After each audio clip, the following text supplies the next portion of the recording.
The afternoon sun cast a warm glow through the kitchen window as Maria stirred her coffee, lost in thought. Wedding planning binders and notebooks covered every inch of the small dining table. 6 months of preparations were finally coming together for what would be the most important day of her life. "Hey, did you call the rental company about the chairs?" James asked, walking into the kitchen. He placed a gentle kiss on her forehead before pouring himself a cup of coffee. "Yes, they're delivering them Friday morning," Maria replied, checking off another item on her seemingly endless to-do list. "And I confirmed the flowers too." Planning a wedding was stressful enough, but doing it on a tight budget made everything twice as challenging. Maria and James had decided early on that they wanted to save for a house down payment rather than spend a fortune on a one-day celebration. Their backyard wedding was the perfect compromise, intimate, personal, and significantly more affordable than a fancy venue. "I still can't believe we're doing this in our backyard," James said, looking out the window at their modest yard. It wasn't anything special, just a rectangular patch of grass with a few potted plants and a maple tree in the corner. But over the next few days, it would transform into the setting of their dreams. "It's going to be beautiful," Maria assured him. "Once we set up the lights in the tent and add all the decorations, it'll look completely different." Maria had spent countless hours on the internet finding inspiration for backyard weddings. She'd created vision boards, comparison charts for vendors, and detailed schedules for the big day. Everything was planned down to the minute. "Did you drop off the permit applications at the city office?" Maria asked, suddenly remembering another item on their list. James nodded. "All taken care of. We're officially allowed to have music until 10 p.m., and they said as long as we keep the noise reasonable after that, we should be fine." "Perfect. And I put the notice in all the neighbors' mailboxes yesterday," Maria said. They had drafted a friendly letter informing their neighbors about the upcoming celebration, apologizing in advance for any inconvenience, and inviting them to stop by for cake if they wanted to. All the neighbors except one had responded positively. Mrs. Chen from across the street had even offered to help with decorations. The Johnsons next door promised to keep their dog inside during the ceremony to avoid any barking interruptions. But the house directly behind theirs, the one with the perfectly manicured lawn and expensive cars in the driveway, had remained silent. "Did we ever hear back from the neighbors behind us?" "The new ones?" Maria asked. James shook his head. "Not a word. I've only seen them a couple of times since they moved in 3 months ago. They don't seem very friendly." "Well, I hope they don't mind a little celebration noise," Maria said, trying to sound unconcerned. But the truth was, she'd heard things about those neighbors that made her uneasy. The couple who had moved in behind them kept to themselves, which wasn't unusual in their neighborhood where everyone was busy with their own lives. But Maria had overheard Mrs. Chen mention something about them complaining about the changing neighborhood at a homeowners association meeting. And James's friend who lived down the street said he'd heard the husband make a comment about keeping the neighborhood the right kind of place when a Latino family had come to look at a house for sale. "Don't worry about them," James said, sensing her concern. "It's our day and we have all the proper permits. They can't do anything about it." Maria nodded but couldn't shake her unease. As a mixed-race couple, they'd faced their share of subtle and not-so-subtle discrimination. Most of the time, they brushed it off, choosing to focus on the positive aspects of their life together. But sometimes, like now, the reality of other people's prejudices crept into their happiness. "Oh, my mom called earlier," Maria said, changing the subject. "She wanted to know if we need help with the food preparations tomorrow." "Your mom's tamales are legendary," James grinned. "Tell her yes, please."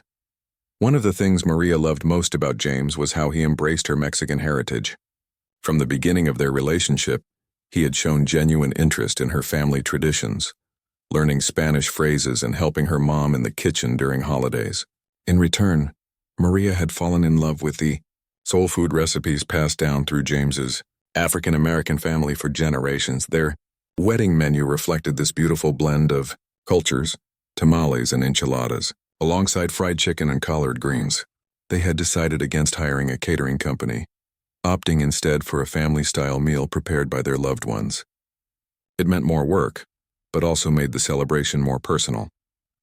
"My cousins are coming over tomorrow to help set up the tables," James said, scrolling through his phone messages. "And Aunt Louise says she's bringing enough mac and cheese to feed an army." Maria laughed. Your Aunt Louise's mac and cheese is worth getting married for all by itself.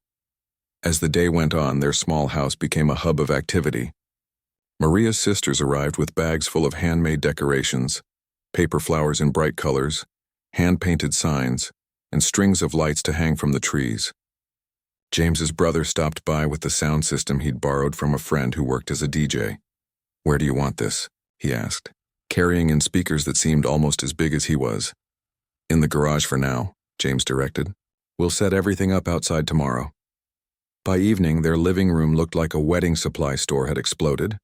Boxes of decorations, stacks of tablecloths, and bags of party favors covered every surface. But instead of feeling overwhelmed, Maria felt a surge of excitement. This chaos would soon transform into their perfect day. After everyone left, Maria and James sat on their back porch, looking out at the yard that would soon host their wedding. The setting sun painted the sky in shades of orange and pink, as if putting on a special show just for them. "One more day of preparations, and then we're getting married," James said, squeezing Maria's hand. "Are you nervous?" she asked. He shook his head. "Not about marrying you. Never about that. A little nervous about everything going smoothly, but not about us." Maria leaned her head on his shoulder. "Same. As long as we end up married by the end of the day, I'll consider it a success." "Well, that's definitely happening," James assured her. "Rain or shine, perfect or chaos, you're going to be my wife." As they sat in comfortable silence watching the sunset, Maria thought about their journey together.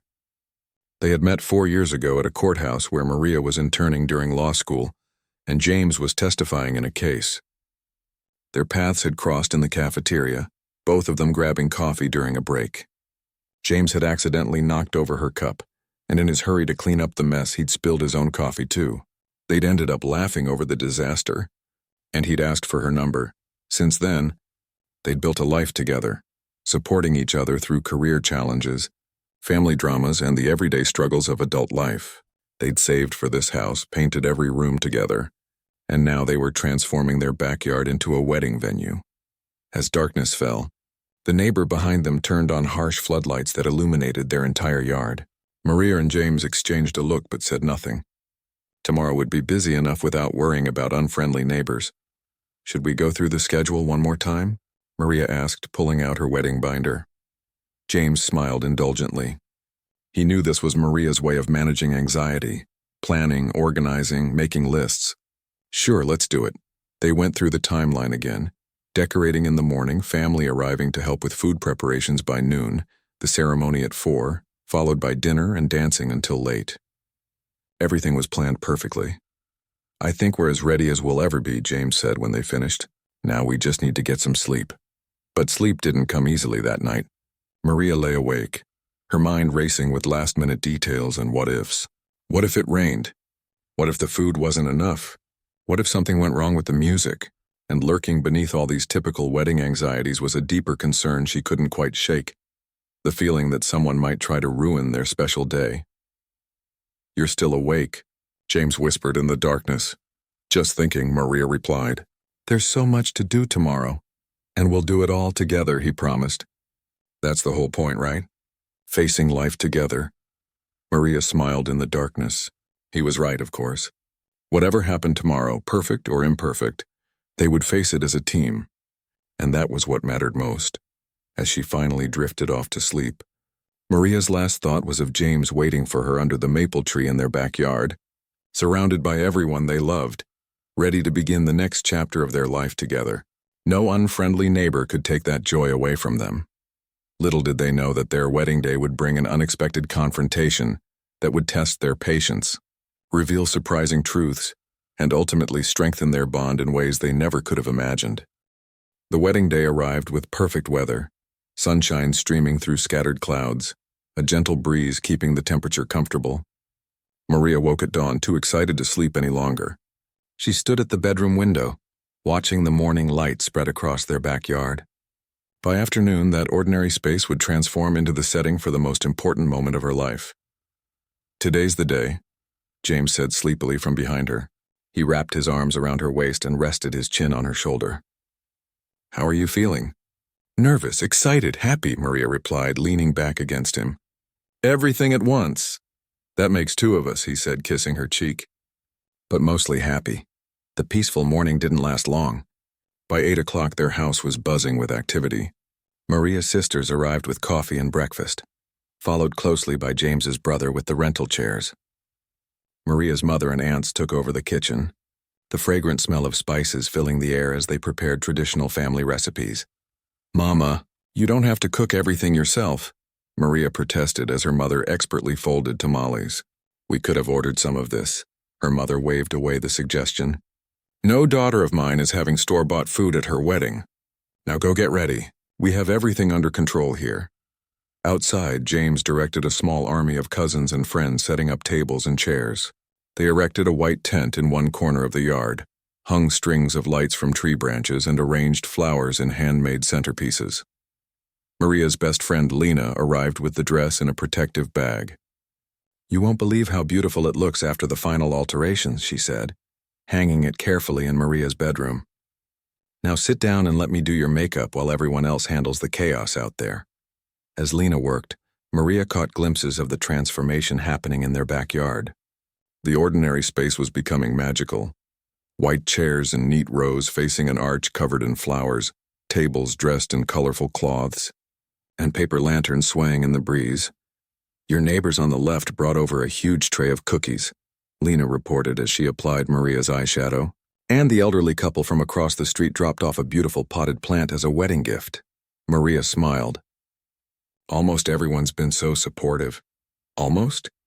Lena asked, catching the qualification in her voice.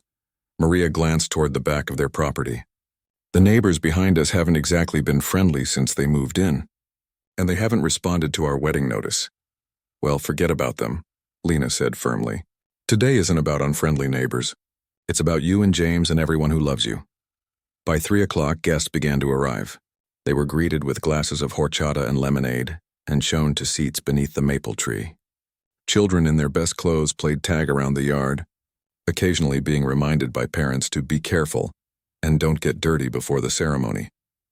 From her bedroom window, Maria watched the gathering crowd. Relatives she hadn't seen in years mingled with James's family members. Work colleagues chatted with old college friends. It was a beautiful blend of their two lives coming together. "Ready?" her father asked, appearing at her door in his one good suit, pressed specially for the occasion. Maria took a deep breath and nodded.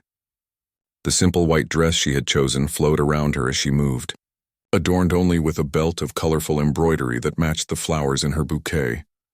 "You look just like your grandmother on our wedding day," her father said, his voice thick with emotion. She would have been so proud. They waited on the back porch while the small string quartet, friends from James's community orchestra, began to play. One by one, the bridesmaids and groomsmen walked down the makeshift aisle between the rows of chairs. And then it was Maria's turn. As she stepped into the yard on her father's arm, the guests rose to their feet. She barely noticed them. Her eyes were fixed on James, waiting for her beneath the flower-covered arch, his face glowing with happiness.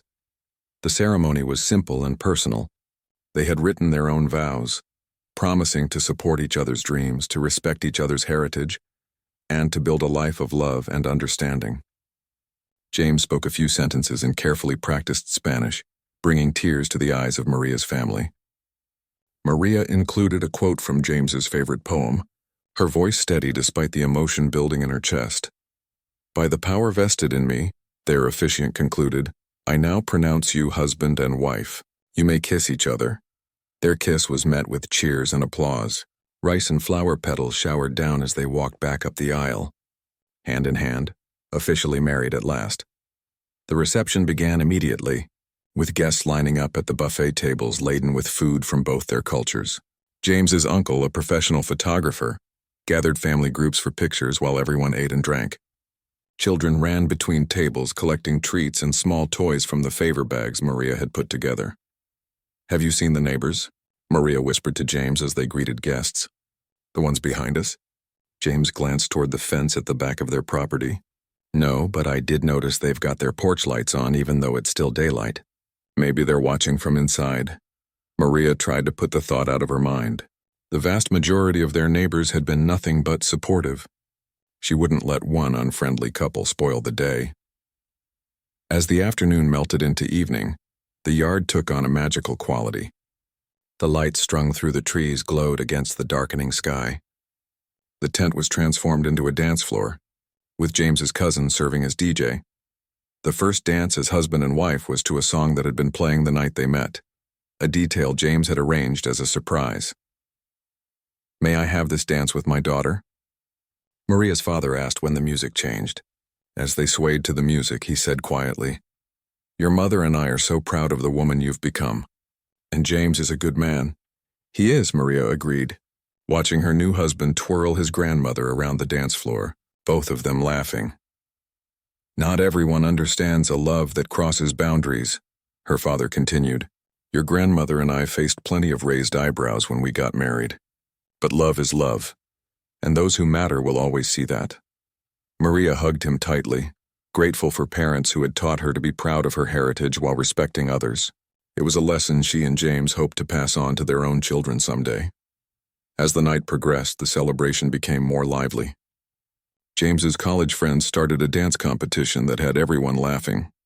Maria's cousins taught willing guests the steps to traditional dances. The children, high on cake and excitement, played hide-and-seek around the yard. "This is perfect," Maria said to James during a rare, quiet moment together. They stood at the edge of their property, looking back at the joyful gathering. "Exactly what I hoped for." "Better than perfect," James replied, squeezing her hand. "And it's just the beginning." A burst of particularly loud laughter drew their attention back to the party. James's brother was telling a story that had everyone in stitches, gesturing wildly to illustrate his points. The music changed to an upbeat song and several guests rushed to the dance floor. "We should get back," Maria said reluctantly. "They'll be cutting the cake soon." As they turned to rejoin their guests, movement near the back fence caught Maria's eye. A figure stood there, partially hidden by shadows, watching the celebration. Their neighbor. Just watching, not approaching, not complaining, just observing from a distance. "Should we invite them over?" James asked, noticing Maria's distraction. She hesitated, then shook her head. "Not if they don't want to come. Let's focus on the people who chose to celebrate with us." The cake cutting was a joyful mess, with James playfully dabbing frosting on Maria's nose before feeding her a bite. Their photographer captured the moment perfectly, both of them laughing, surrounded by smiling faces. No one noticed when a car pulled up in front of their house. No one heard the brief conversation that took place at the front door. The music was too loud, the celebration too engrossing. It wasn't until the flashing lights appeared at the side of the house that anyone realized something was wrong. Blue and red lights cut through the festive atmosphere, bringing an immediate hush to the gathering. 2 police officers appeared at the gate to the backyard, their expressions serious as they surveyed the celebration. The music cut off abruptly. Conversations died mid-sentence as heads turned toward the 2 police officers standing at the edge of the yard. In the sudden silence, the only sounds were the confused whispers of guests and the distant laughter of children who hadn't yet noticed the change in atmosphere. Maria and James exchanged a quick glance before moving toward the officers. Maria's dress swished softly around her ankles as she walked, her hand firmly gripping James's. "Good evening, officers," James said, his voice calm and steady despite the tension building in his chest. "Is there a problem?"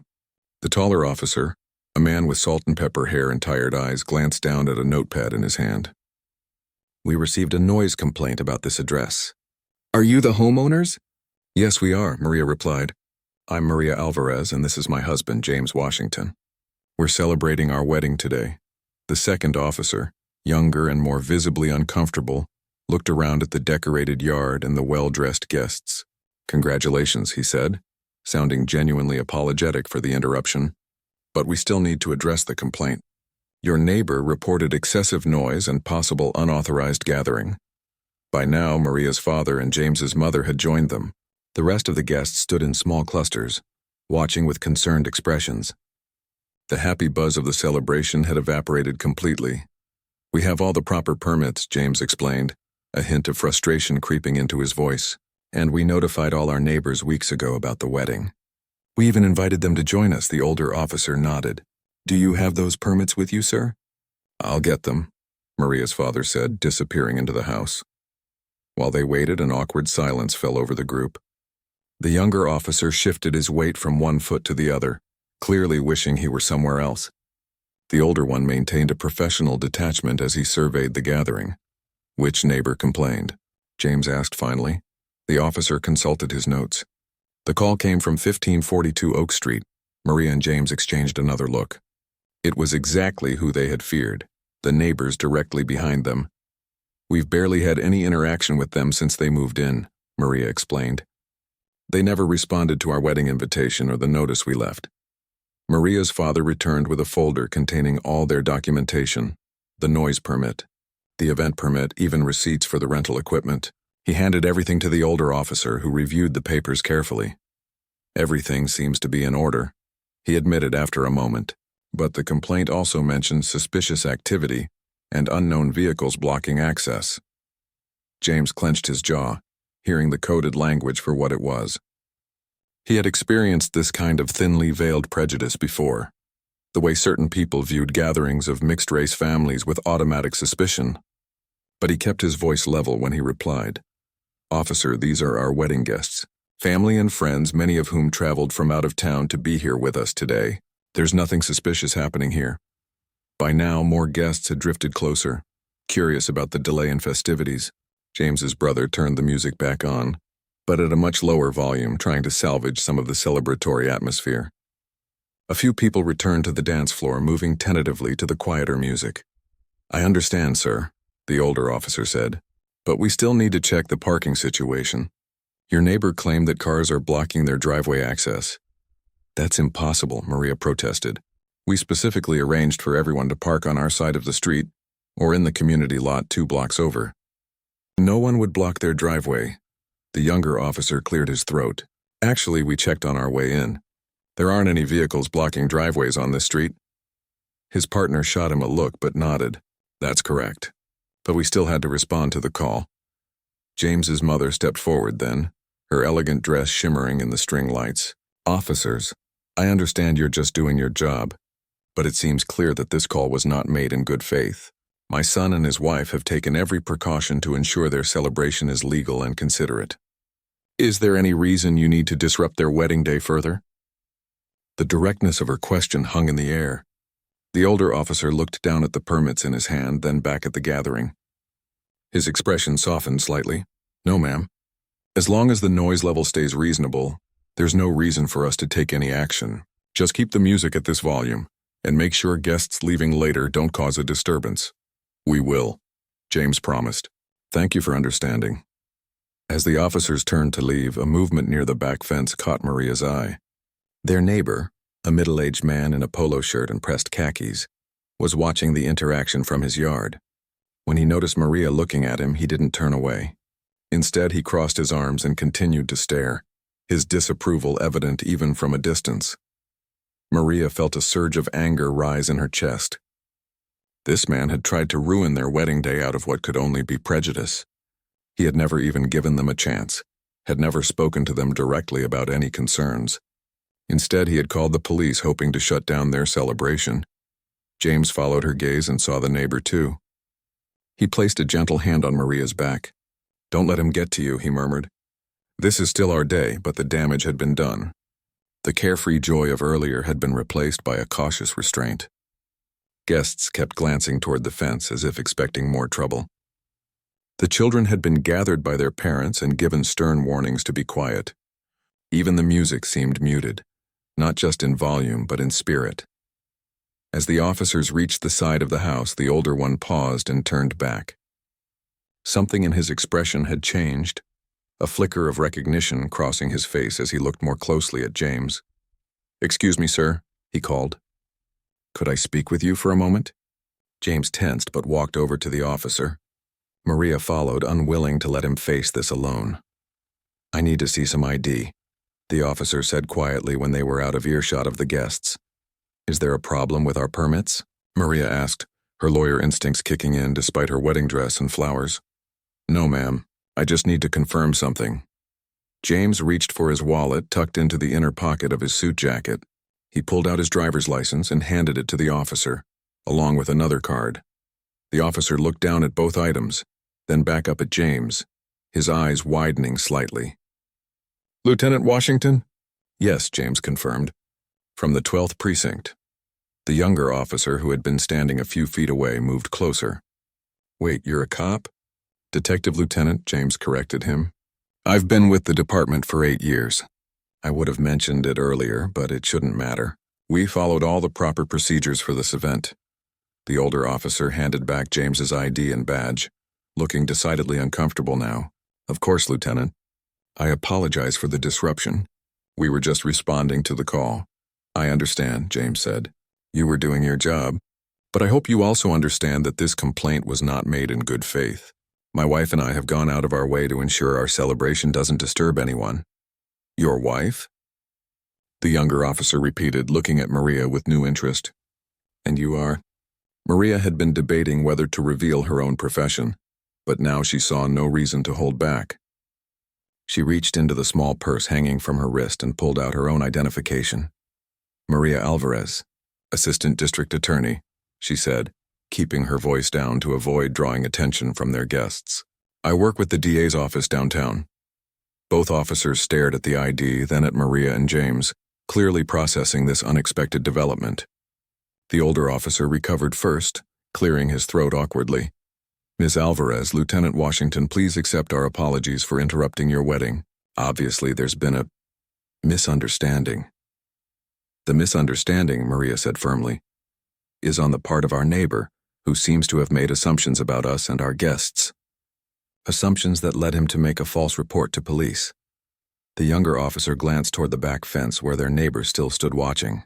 "Would you like to file a complaint about the false report?"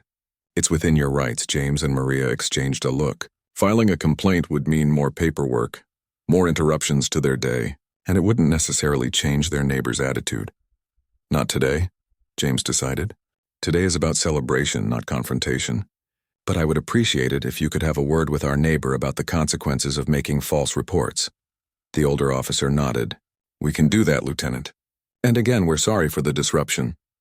As the officers walked toward the neighbor's house, Maria and James returned to their guests. The music had picked up again and some people had resumed dancing, but an undercurrent of tension remained. "Everything okay?" Lena asked, meeting them at the edge of the dance floor. "It is now," Maria assured her. "Just a misunderstanding." James squeezed her hand. "Let's not let this ruin our day. We still have a wedding to celebrate." Maria took a deep breath and nodded. She wouldn't give their neighbor the satisfaction of knowing he had dampened their joy. Instead, she pulled James onto the dance floor, determined to reclaim the happiness of their wedding day. As they danced, Maria caught glimpses of the officers talking to their neighbor. She couldn't hear what was being said, but the neighbor's face had turned red and he was gesturing angrily. Eventually, he turned and stomped back into his house, slamming the door behind him. The officers returned briefly to give James and Maria a thumbs up before finally departing. As their police cruiser pulled away, a spontaneous cheer went up from the wedding guests. The music grew louder, the dancing more enthusiastic, and the celebration continued with renewed energy. Sometimes, Maria thought as she twirled in her husband's arms, justice arrived in unexpected ways. The rest of the evening passed in a blur of dancing, laughter, and celebration. If anything, the police interruption had only brought the guests closer together, creating a shared moment of triumph over pettiness. The story spread quickly through the gathering, how the neighbor had called the cops on a detective and a prosecutor on their wedding day. By midnight, it had already become family legend, with each retelling growing slightly more dramatic. "Did you see his face when the officers went to talk to him?" James's brother asked, refilling his cup with punch. "Turned redder than a tomato." "I still can't believe he actually called the police," Lena said, shaking her head. "What did he think was going to happen?" "People like that don't think," James's uncle replied. "They just react based on what they fear." Maria sat at a table with James, both of them taking a brief rest from dancing. Despite the drama, she felt strangely at peace. The night air was warm, the yard still glowed with string lights, and most importantly, she was married to the man she loved. No neighbor could take that away. "Penny for your thoughts," James said, noticing her contemplative expression. "Just thinking about how even the unpleasant parts of today will make good stories someday," she replied, squeezing his hand, "and how lucky we are to have friends and family who stand with us." The celebration continued until the early hours of the morning. Slowly, guests began to leave, hugging the newlyweds and promising to help with cleanup the next day. By 3 a.m., only the closest friends and family remained, lounging in chairs under the tent, sharing quiet conversations as the energy of the day finally began to wane. "You two should get some rest," James's mother said, shooing them toward the house. "We'll handle the last bit of cleanup." Too exhausted to argue, Maria and James retreated to their bedroom, leaving the remains of their wedding day in capable hands. They fell asleep almost instantly, still dressed in their wedding clothes, too tired even to change. They woke late the next morning to the smell of coffee and the sound of quiet activity in their kitchen. Maria opened one eye to see sunlight streaming through the window, and James still fast asleep beside her. Her wedding dress was hopelessly wrinkled now, but she couldn't bring herself to care. "Good morning, Mrs. Washington," James murmured without opening his eyes. The sound of her new name brought a smile to Maria's face.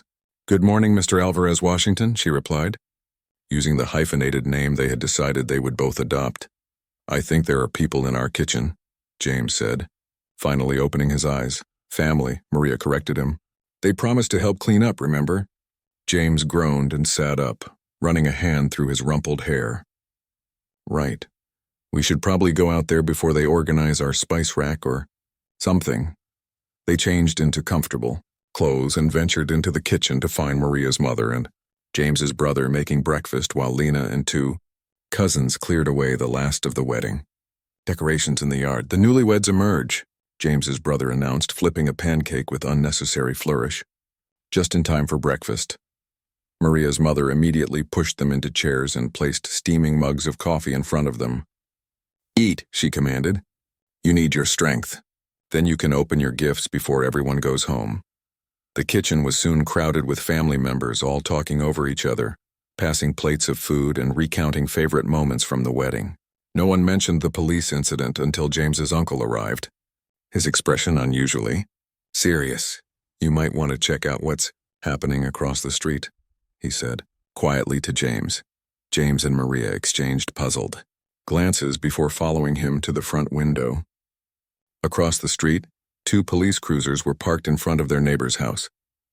As they watched, officers escorted the neighbor, the same man who had called the police on their wedding, to one of the cars in handcuffs. "What's going on?" Maria asked, her prosecutor's mind immediately running through possibilities. "Not sure," James's uncle replied. "I was outside helping with cleanup when they arrived. One of the officers is the same guy from last night, the older one." James was already reaching for his phone. He stepped away to make a call, his voice low and professional. Maria watched as their neighbor was placed in the back of a police car. The man looked different in daylight, smaller somehow, less threatening.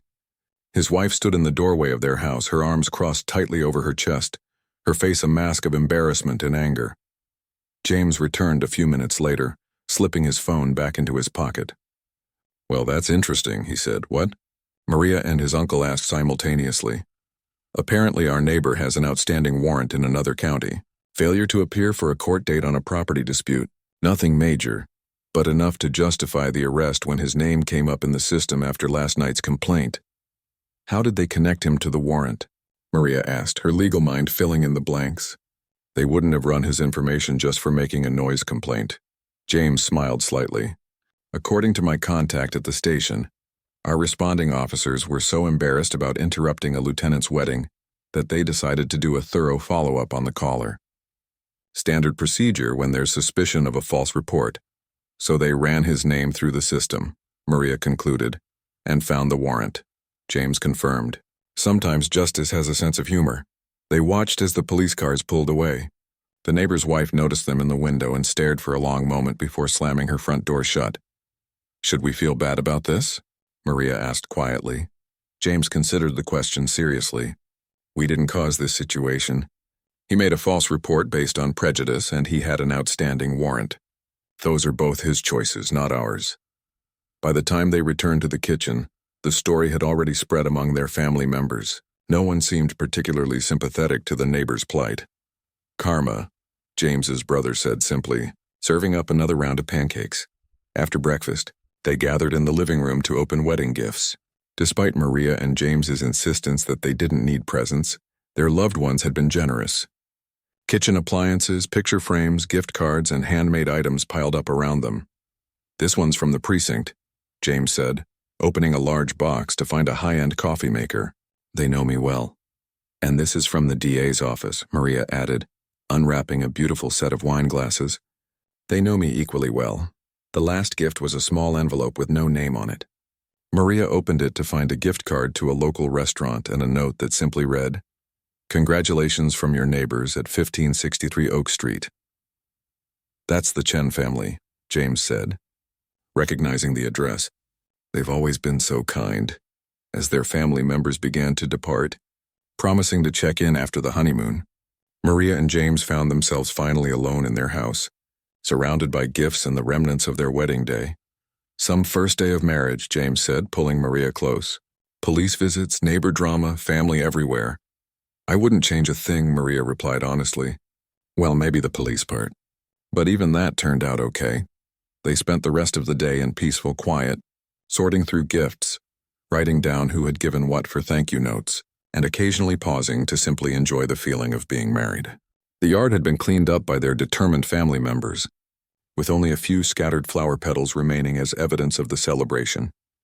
As evening approached, they sat on their back porch with glasses of leftover wedding wine, watching the sunset. The neighbor's house remained quiet with no sign of his return. "Do you think this will change anything?" Maria asked. "With the neighborhood, I mean." James considered the question. "Maybe. Word will get around about what happened. Some people might think twice before making assumptions about us. And some won't," Maria added realistically. "And some won't," James agreed. "But we'll handle those situations as they come. Together." The sound of a car pulling into a driveway drew their attention. The neighbor's wife had returned alone.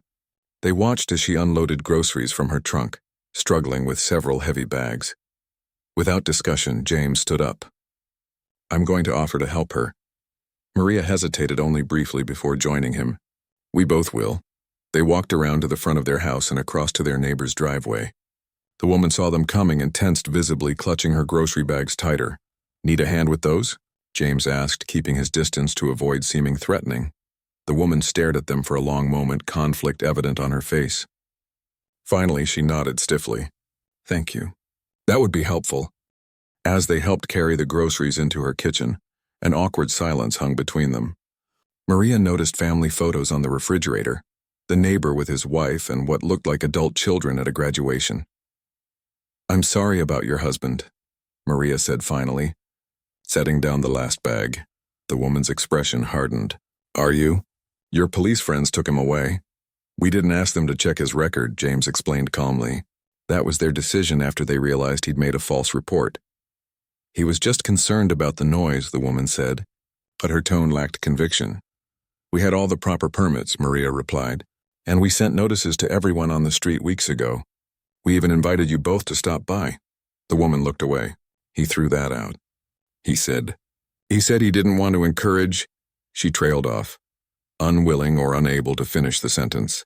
But they knew what her husband had said, what he had thought about a mixed-race couple moving into his neighborhood.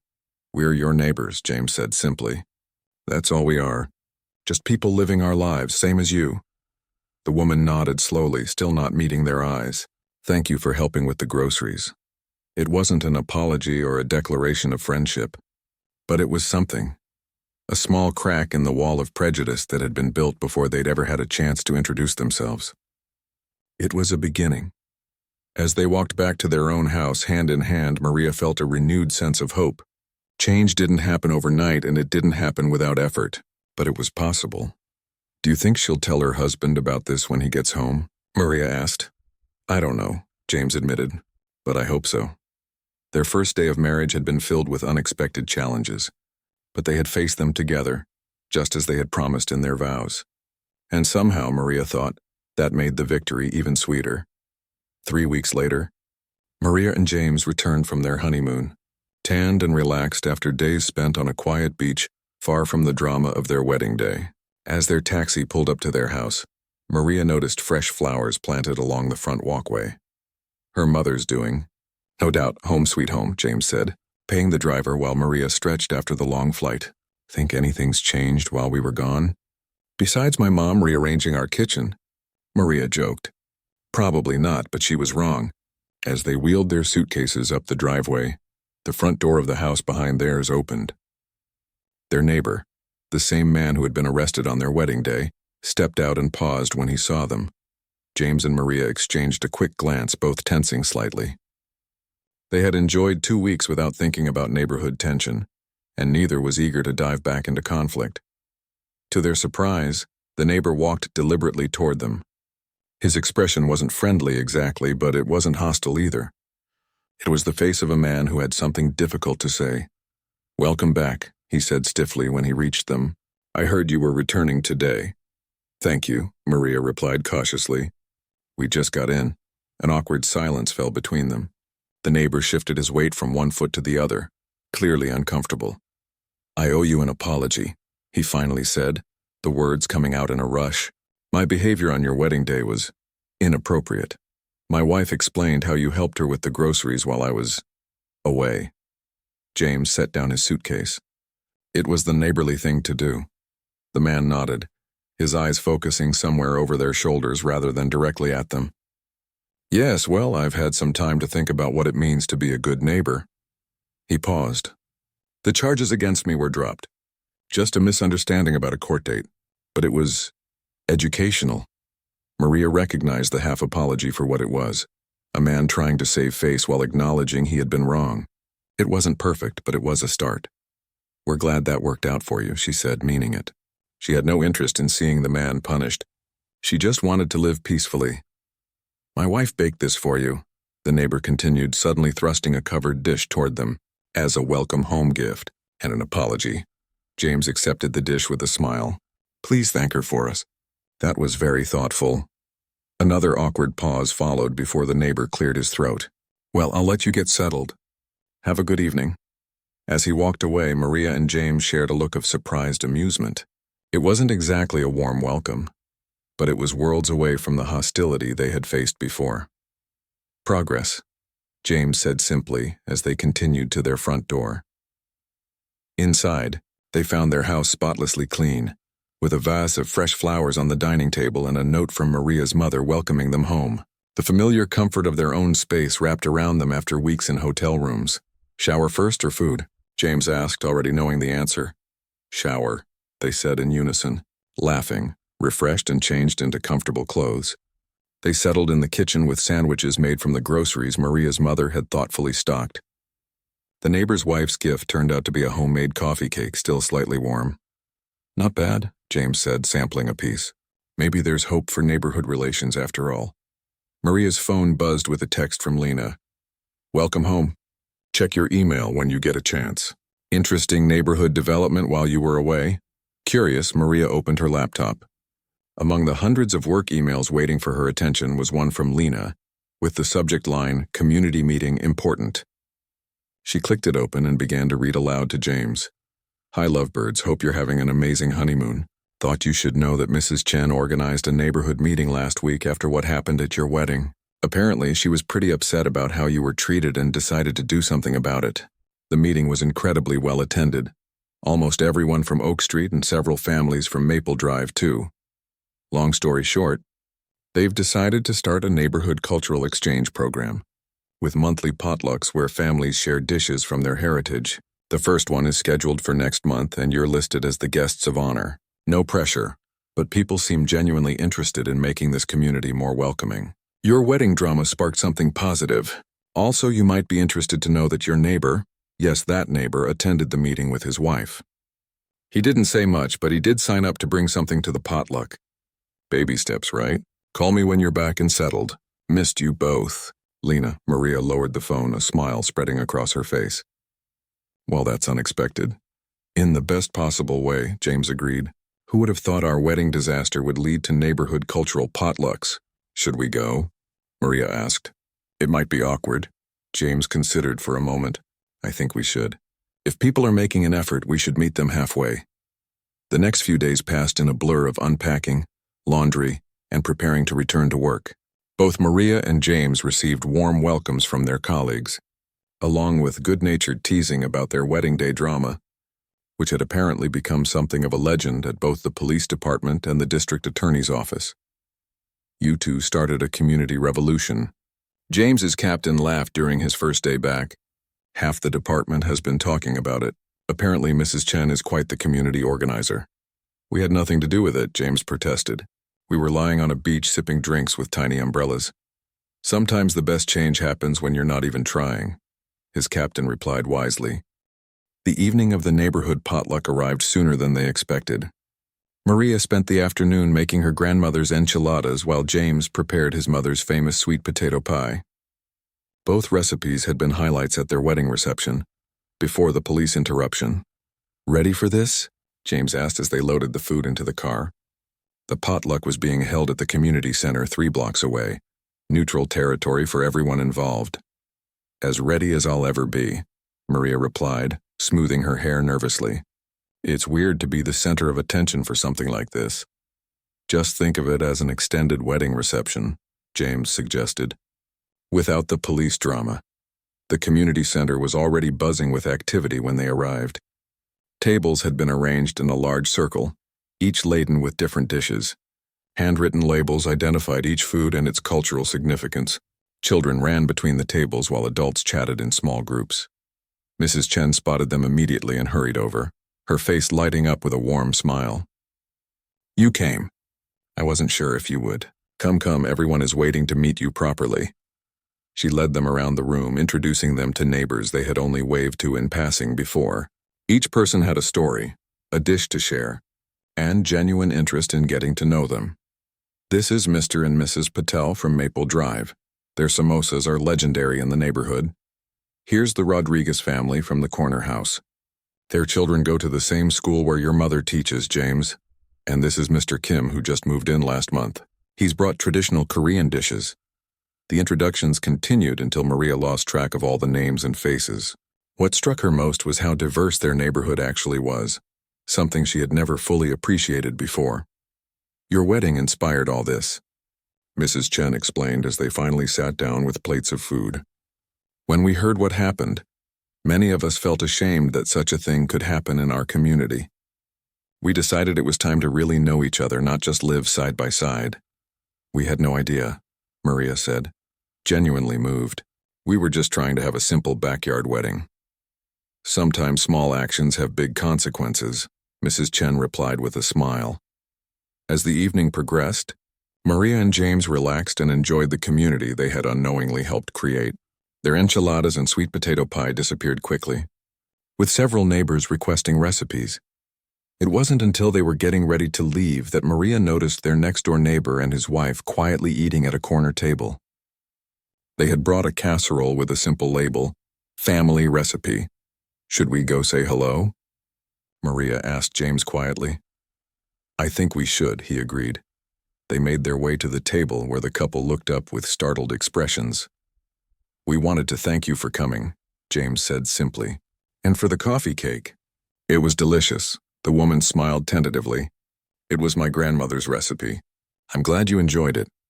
Her husband nodded stiffly but added, "Your sweet potato pie was quite good." It wasn't much, but from him it was something. A small crack in a wall that had seemed impenetrable just weeks ago. "Maybe next time we can exchange recipes," Maria suggested. "Maybe," the woman agreed, her smile growing more genuine. As they drove home later that evening, Maria reflected on the strange journey that had led them here. A wedding day disrupted by prejudice had somehow blossomed into a community coming together, learning about each other, sharing their cultures and traditions. "Not how I expected our first month of marriage to go," she admitted to James. "No," he agreed. "It's better." When they pulled into their driveway, they noticed a small potted plant on their front porch with a card attached. The handwriting was unfamiliar, but the message simple. "Welcome to the neighborhood. Your friends at 1542 Oak Street." It was signed by both their neighbors, the very same people who had called the police on their wedding day. James picked up the plant, a simple peace lily, and read the card again. "Not a bad ending to our wedding story." "Not an ending at all," Maria corrected him. "Just the beginning of something new." As they carried the plant inside their home, Maria thought about how a single day, Their wedding day had set in motion changes they never could have predicted. Sometimes the worst moments led to unexpected blessings. Sometimes a community just needed a reason to come together, to see beyond assumptions and prejudices, and sometimes justice looked like a neighborhood potluck, with everyone bringing something different to the table, creating something beautiful together that none could have created alone.